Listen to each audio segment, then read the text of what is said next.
गांव के जंगल में पीलू और बबली दो पड़ोसन रहती थी। पीलू एक सीधी साधी साफ मन की गरीब चिड़िया थी, तो बबली चालाक और लालची थी। बबली मन ही मन में पीलू से जलती थी। दोनों के खेत अगल बगल में थे। एक दिन पीलू का पति बंटी कबूतर काम से लौट रहा था, तभी उस पर एक बाज हमला कर देता है और उसके हाथ पांव टूट जाते हैं। पीलू पर घर संभालने की जिम्मेदारी आ जाती है। सुनिए जी, मैं अपने खेत में और ज्यादा मेहनत करूंगी और जो भी कमाई होगी उससे मैं आपका इलाज कराऊंगी। पीलू, मैं तुम पर बोझ नहीं बनना चाहता। भगवान करे मैं जल्दी से ठीक हो जाऊं। एक बार दोनों पड़ोसनों ने आम की खेती की। पीलू बहुत मेहनत करती है, समय समय पर पानी और खाद और दवाइयों का छिड़काव करती रहती है, तो इस वजह से उसको बबली से ज्यादा फसल होती है। बबली इस बात से मन ही मन जलने लगती है। पीलू को आम की बहुत अच्छी फसल हुई है, मुझे इसकी फसल को नष्ट करने का कोई रास्ता निकालना होगा, ऐसे बबली मन में कह लेती है। फिर एक दिन बबली पीलू के पास जाती है और उससे कहती है, पीलू, मैं तेरे लिए अपने मायके के गांव वाले चमत्कारी साधु महात्मा से ये वरदान में बीज लेके आई हूँ। ये बीज अगर तू अपने खेत में बो देगी तो तुझे 20 गुना ज्यादा फसल होगी। अरे वाह बबली बहन, तुम कितने साफ दिल की हो। तुम्हें जो साधु महात्मा से जादुई बीज मिले हैं तो वो मुझे क्यों दे रही हो?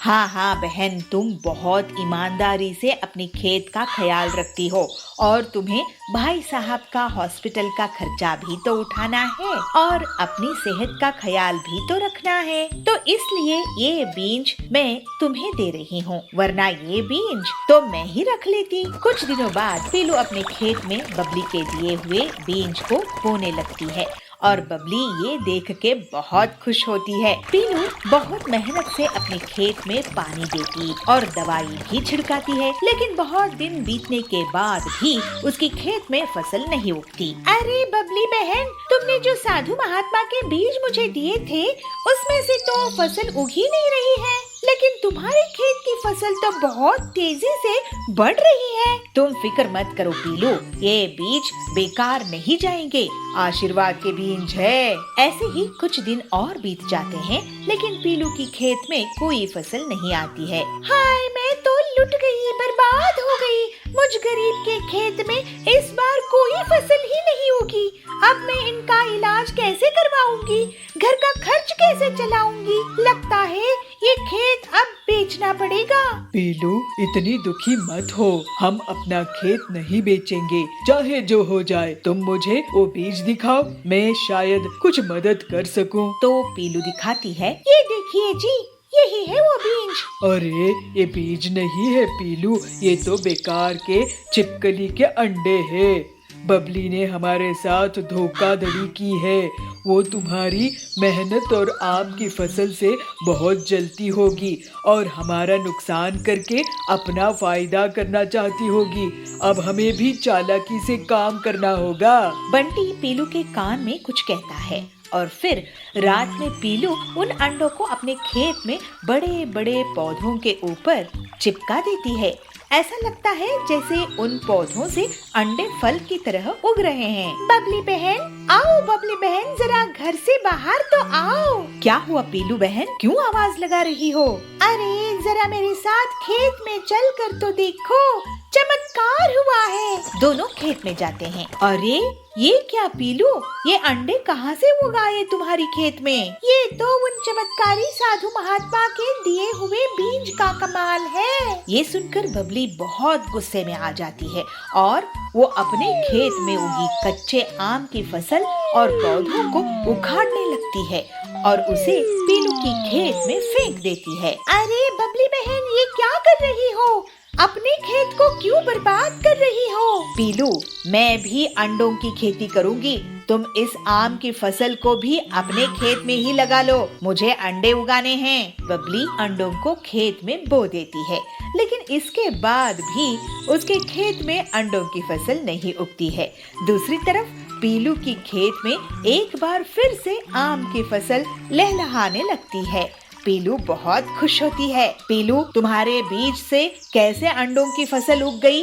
जबकि मेरे बीज से अंडे उग नहीं रहे हैं। अरे बहन, तुम साधु महात्मा का आशीर्वाद लेना भूल गई। लगता है इसलिए तुम्हारी फसल नहीं आई। तुम उसी साधु महात्मा से आशीर्वाद ले आओ, तुम्हारा जीवन बदल जाएगा। ये सुनकर बबली शर्मिंदा होती है और बोलती है, पीलू मुझे माफ कर दो, मैं तुम्हें धोखा देकर छिपकलियों के अंडे दिए। मैं तुम्हारी मेहनत से जलती थी, मेरे पास किसी साधु महात्मा के दिए हुए बीज नहीं थे। बबली, तुम्हें ऐसा नहीं करना चाहिए था।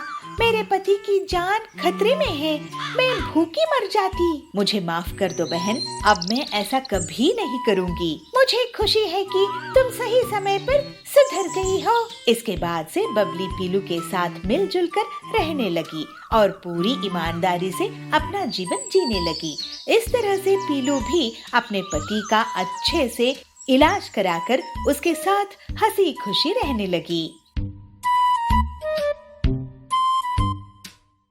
नंदनपुर में पीलू चिड़िया अपने पति बबलू के साथ रहा करती थी। उसका पति बबलू सुंदर सुंदर बर्तन बेचा करता था। बर्तन ले लो बर्तन, सुंदर सुंदर बर्तन, कांच के, स्टील के, सभी तरह के बर्तन ले लो। अरे बबलू भाई, तुम्हारे बर्तन तो सच में बहुत अच्छे डिजाइन के हैं, मुझे भी अच्छे बर्तन दिखा दो। मेरे बच्चे तुम्हारे बर्तन के डिजाइन को बहुत पसंद करते हैं। हाँ हाँ हरिया काका, मैं चुन चुन कर सुंदर सुंदर डिजाइन बनवाता हूँ, इसलिए आप सभी को मेरे बर्तन बहुत अच्छे लगते हैं। तभी वहाँ पर सुंदरी कौवी आती है। बबलू भैया जल्दी घर चलो, पीलू को पेट में बहुत जोर से दर्द हो रहा है, तुम जल्दी से घर जाओ। बबलू जल्द ही पीलू के पास पहुँच जाता है। घर जाकर बबलू देखता है कि पीलू ने एक अंडा दिया है। बबलू की खुशी का ठिकाना नहीं रहता। कुछ दिनों बाद उसे एक बेटी होती है। पीलू कहती है, सुनो जी, इसका नाम मैं सोच रही हूँ लवली रखूं। अरे ये तो बहुत अच्छा नाम है, इसका नाम लवली ही रखो। धीरे धीरे लवली बड़ी होने लगती है तो पीलू अपने पति से कहती है, सुनो जी, अब आपको ज्यादा पैसे कमाने होंगे क्योंकि बेटी बड़ी हो रही है, उसको हमें अच्छी स्कूल में भी डालना है और अच्छा जीवन देना है। हाँ हाँ पीलू, तुम सही कह रही हो, अब अपनी बच्ची को बिल्कुल राजकुमारी की तरह पालेंगे। इस तरह दोनों पति पत्नी अपनी बेटी से बहुत लगाव रखते थे। एक दिन बबलू की दुकान में एक शहरी चिड़िया आती है। सुनिए भाई साहब, मेरा नाम बबली है, मैं शहर से आई हूँ। आप इन बर्तनों को अगर शहर में बेचेंगे तो आपको बहुत मुनाफा होगा। आपके बर्तन बहुत सुंदर हैं और आप यहाँ पर कम दामों में बेच रहे हो। ऐसा करो, ये मेरा पता रखो और जब कभी शहर आना हो तो मेरे पास आना। इतना कहकर बबली वहाँ से चली जाती है। बबलू घर जाकर पीलू को ये सब बताता है। पीलू कहती है, ये तो बहुत अच्छी बात है जी, गांव के जंगल में वैसे भी अच्छे स्कूल नहीं हैं, हम अपनी बेटी को शहर के अच्छे स्कूल में दाखिला दिलवाएंगे। और फिर कुछ दिनों बाद बबलू अपने परिवार के साथ शहर चला जाता है। वहाँ पर बबली चिड़िया उनके रहने का इंतजाम कर देती है। फिर बबलू शहर में बर्तन बेचकर बहुत मुनाफा कमाता है। ऐसे ही एक दिन जब बबलू घर लौट रहा था तो एक भारी भरकम ट्रक से उसका एक्सीडेंट हो जाता है और बबलू को अस्पताल में भर्ती होना पड़ता है।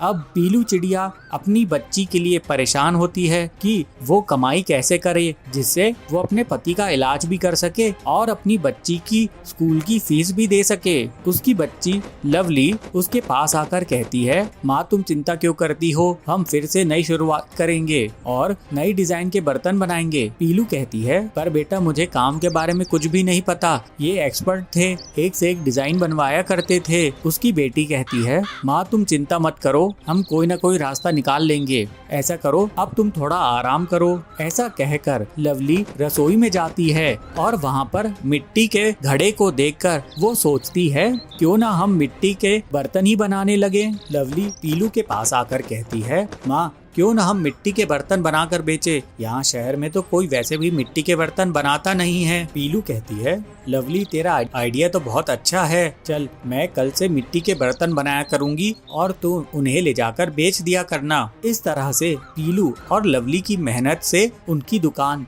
फिर से चल पड़ती है। कुछ दिनों बाद बबलू ठीक हो जाता है। अब उनके पास बर्तनों की कई वैरायटी होती है, स्टील के और मिट्टी के। और थोड़े ही दिनों बाद बबली उनके मिट्टी के बर्तन भी खरीदने लगती है और बाहर सप्लाई करने लगती है। उनकी अच्छी खासी आमदनी होती है और वे खुशी खुशी रहने लगते हैं।